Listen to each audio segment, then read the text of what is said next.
할렐루야, 온라인 성경 통독 여행에 오신 여러분들을 환영하고 축복합니다. 오늘은 베드로후서 개론입니다. 베드로후서의 저자는 시몬 베드로이며 헬라어 성경에서 페투르 베타로 불려집니다. 이는 베드로의 두 번째라는 뜻입니다. 향락주의, 재림을 부인하는 이단 사설, 거짓 교사 등 내부적인 위기에 처한 성도들을 권면하고 재림에 대한 소망과 확신을 갖게 하기 위해 기록하였습니다. 베드로후서의 주제는 이단과 거짓 교사들에 대한 경고입니다. 베드로후서의 배경과 특징입니다. 당시 교회들은 외부적으로는 극심한 박해를 받고 있었으며 내부적으로는 성도를 미혹하는 이단 사상과 거짓 교사들이 침투해 들어오고 있었습니다. 이러한 상황에서 사도 베드로는 이단들의 가르침을 차단하며 성도들을 말씀 안에 굳건히 세우기 위하여 본서를 기록하였습니다. 베드로후서는 이단과 거짓 교사들의 위험성과 그들의 임박한 멸망과 심판을 엄중히 경고하고 있으며 예수 그리스도의 재림의 확실성과 임박성을 가르치며 성도들이 깨어있도록 경계하고 있습니다. 베드로후서의 대주제는 거짓 교사들에 대한 경고입니다. 총 3장으로 구성되어 있습니다. 베드로후서 본문 분해입니다.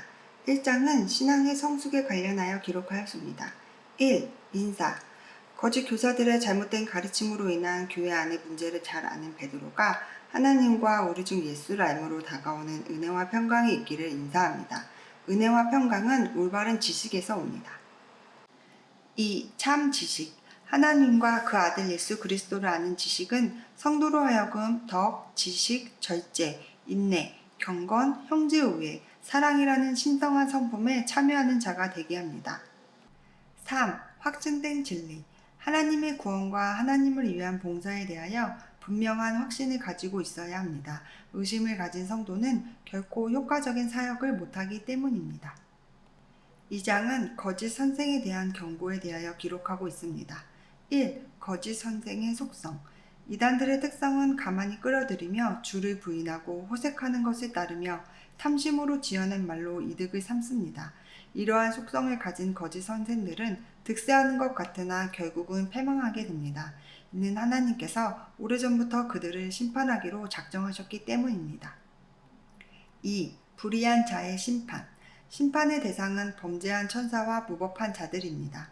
그들이 하는 일은 하나님을 거역하는 일이며 육신의 일을 도모합니다. 그러나 하나님께 충성하고 경건한 자들은 심판에서 건져주십니다. 3. 거짓 선생들의 활동과 결과. 그들은 교회 안에서 거룩한 교제를 세상의 사교장처럼 여겨 교회의 이미지를 나쁘게 하는 정욕의 노예가 되었습니다. 그들은 이미 멸망의 종들로 그들의 마지막 갈 곳은 하나님이 예비하신 어둡고 캄캄한 곳입니다. 2장 8절에서 23절은 이단론에 대하여 기록되어 있습니다. 1. 영지주의의 문제점. 그리스도의 신성. 영지주의 이단은 그리스도의 신성과 인성의 도전을 제기하였습니다. 이들은 그리스도를 천사로 격화시키며 그리스도의 몸은 단지 실제적인 것이 아니라고 했습니다. 여기서 바울은 그리스도께서는 완전한 신이시며 완전한 인간이라고 확증하고 있습니다. 2. 율법주의의 문제점. 그리스도의 실제. 율법주의는 율법을 최우선으로 하며 형식적인 율법 준수와 절기를 강조했습니다. 그러나 그리스도인들은 그리스도로 말미암아 옛사람이 십자가에 못 박히는 영적 할례를 받았습니다. 그리스도께서 율법의 요구를 친히 성취하신 결과 믿는 자는 율법의 규율로부터 자유함을 얻게 되었습니다. 3. 신비주의의 문제점. 그리스도의 머리 대신.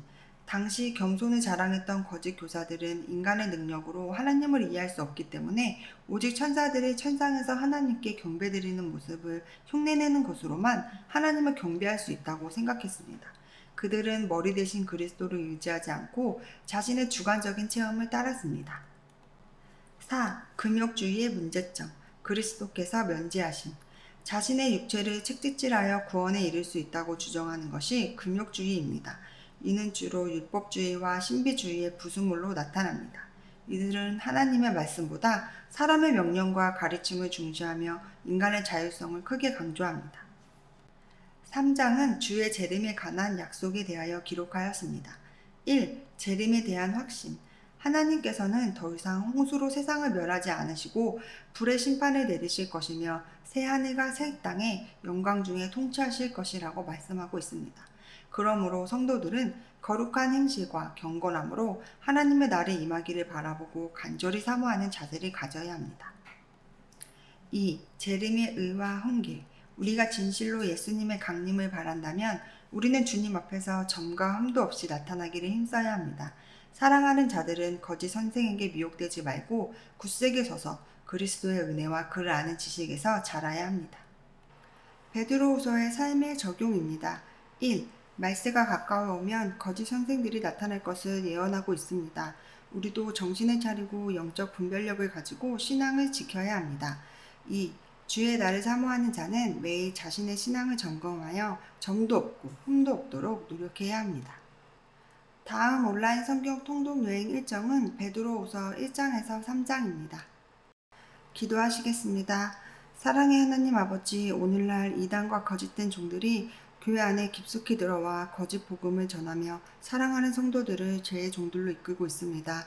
이 위기의 시대에 혼란한 가운데서 주님의 백성들을 거룩하게 구별하여 주시고 연약하고 부족한 저희를 지켜보아여 주시옵소서. 죄의 습관에서 건져주시고 말씀에 따라 살게 하시며 어두운 세상의 등불이 되어서 주님의 빛을 발하는 저희가 되게 하시옵소서. 우리 영혼의 빛을 날마다 새롭게 더 찬란하게 하시며 모든 권세를 이기게 하여 주시옵소서. 주님 나라 갈 때까지 온전히 바른 말씀 안에 거하게 하시고 주님 안에서 영생을 누리게 하시옵소서. 주님의 마음으로 살아가게 하시고 때를 얻든지 못 얻든지 말씀 전파하게 하시옵소서. 모든 것 주님께 의탁하오며 예수님의 이름으로 기도드립니다. 아멘.